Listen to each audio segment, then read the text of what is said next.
Hey everybody, this is Perch. Time skips. Do you like time skips? I would. So what's funny is my default answer is yes, but then I realized that by and large that answer is based off of one thing, and that's the Legion of Superheroes 5 years later bit that was out in the '80s. And I really did like that time skip. I thought it was fun. I thought it created a lot of mystery. I think it to me, it probably is the exception that proves the rule. And so this viewer mail touches upon that, and just the general concept of time skips in general.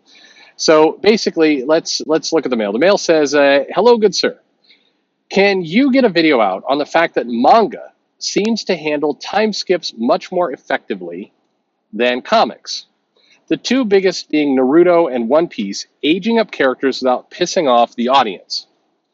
I know there are manga that kind of bungled this, like Tokyo Ghoul, um, regarding but Tokyo Ghoul, but they Tokyo Ghoul RE, yeah, of course. Sorry, that sentence was written a little weird.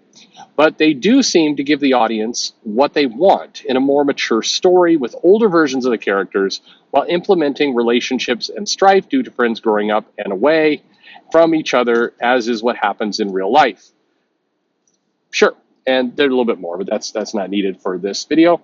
So, to me, I don't think this is any kind of secret sauce of manga, and I don't believe this is one of those manga does it better kind of things, because there's more examples of kind of bungled time skips. I think that one of the tropes of '80s manga seemed to be that at the end, kind of the last couple chapters, they would do time skips of like, and then a lot of time passed and all this, and it always came across as rushed and a little tacky. It wasn't done well often in manga. So I don't think manga has any kind of secret ability to do this better. To me, I think the how you handle a time skip well really is about how much you screw the audience around with it. And what I mean by that is, now if I look at the time skip, for example, with Secret Wars, the Hickman version, a bunch of comics came back. There is a really tired storyline that comics always seems to go through when it comes to the time skip. And that tired storyline is basically the comics going, there's some, like, you never expected this to happen, and now it's happened. When did that happen? I don't know. You're just going to have to keep buying to find out. And manga doesn't really do that. Manga kind of more goes, hey, time has passed. There's some things that are different. And maybe you're going to find out what those things are. Maybe you never will. But by and large, all of the changes serve the overall story we're trying to tell.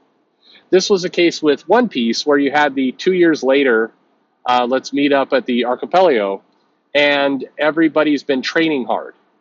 So the mystery of what happened during the 2 years, I mean, they don't go into all the details. They don't have some kind of crazy backstory or some gigantic twist.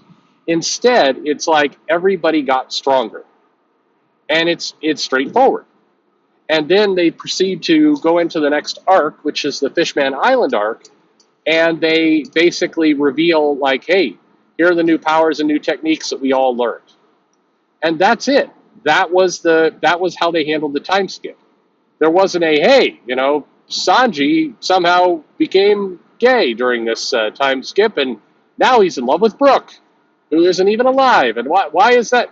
Like, how could this have happened? I don't know, viewer. You'll have to tune in. No, they just did the biggest mystery in all of this is what happened to Zoro's eye.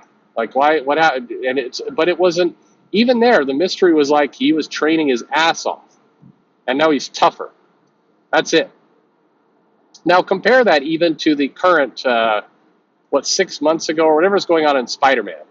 And it's like, hey, there was a time skip. How long of a time skip? It's unclear because also comic books tend to play fast and loose with timelines in general. So 6 months ago, in comic book time, is that like 3 issues? Or is that like 5,000 issues? Like, it's hard to even tell what this passage of time even means. But, whoa, wait a minute. Why does everybody hate Peter? Oh, everybody thinks he's a dick. He's dodging bill collectors. Hey, it's why is Mary Jane suddenly dating some other dude? Like, that's the kind of, why did the Fantastic Four hate him now? Like, what's going on? This is the kind of stuff where they dangle these plot threads over you for a long time. And what you start to suspect as a comic buyer and a comic reader is that the writers do not even know the answer to these questions. They basically are like, hey, what's something really weird that could go on? I know. Let's have, what do they, like, Storm is now dating Old Man Logan. And she's somehow not, she's broken up from Black Panther, but we don't know exactly that this, I'm using this as an example. I don't even remember the status quo. Oh, the X-Men are now living in limbo and they're hunted and feared because of the Inhuman gas. And somehow, like, how did this happen? I don't know. What went on? Oh, Deadpool. That was the classic one of Marvel. Like, Deadpool's the most popular character in all the Marvel universe. Like, but how? Oh, I don't know. You're gonna have to buy the comics to find out. But there was never any solid answer to that. You got kind of these vague answers, and again, what you come to realize is the writers have no idea themselves. So they're just like, keep buying, and maybe we'll reveal this mystery. And manga tends to do more the, hey, there's a time skip, and now things have leveled up, and we're going to show you how. And I think that's the key.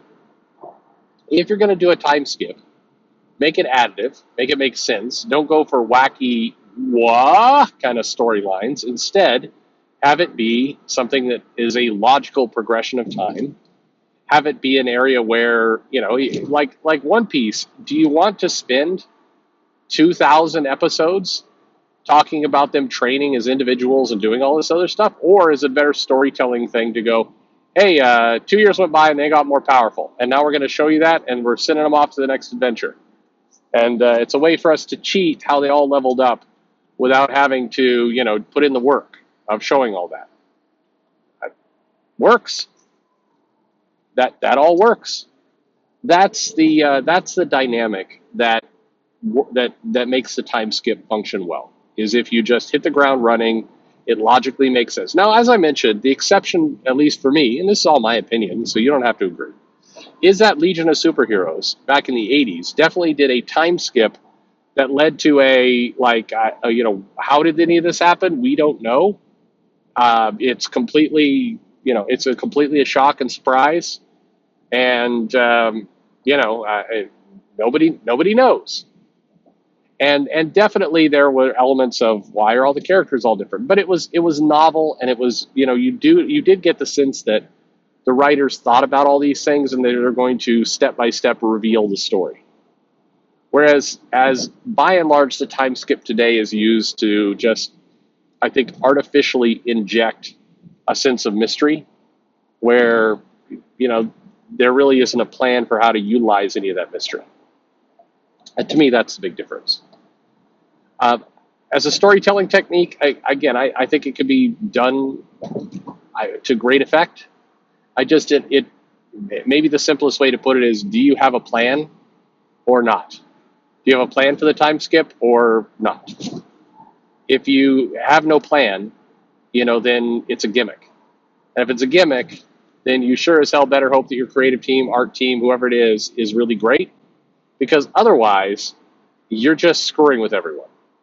And that's to me what a lot of this stuff ultimately winds up feeling like. Not anything very productive. Anyway, I don't know. What about you? As the person listening to this right now, do you like the time skip? So the recent examples, we've certainly seen some in DC. We see a lot, and keep in mind the other reason why I think comic time skips don't often work is because they get completely random about the timeline in general. So right now, for example, you've got Dark Crisis where the Justice League's dead. Meanwhile, in the solo titles, they're alive and kicking around. Which came first?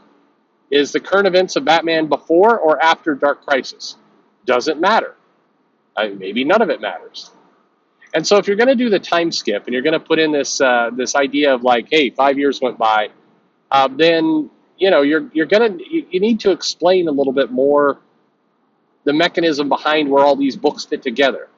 Because otherwise, right now, in DC's continuity, it feels like everything is all over the place. It feels like we've time skipped everywhere. There is no sense of which came before that. It's all random. So if it's all random, then I don't know. What is where do we go from here?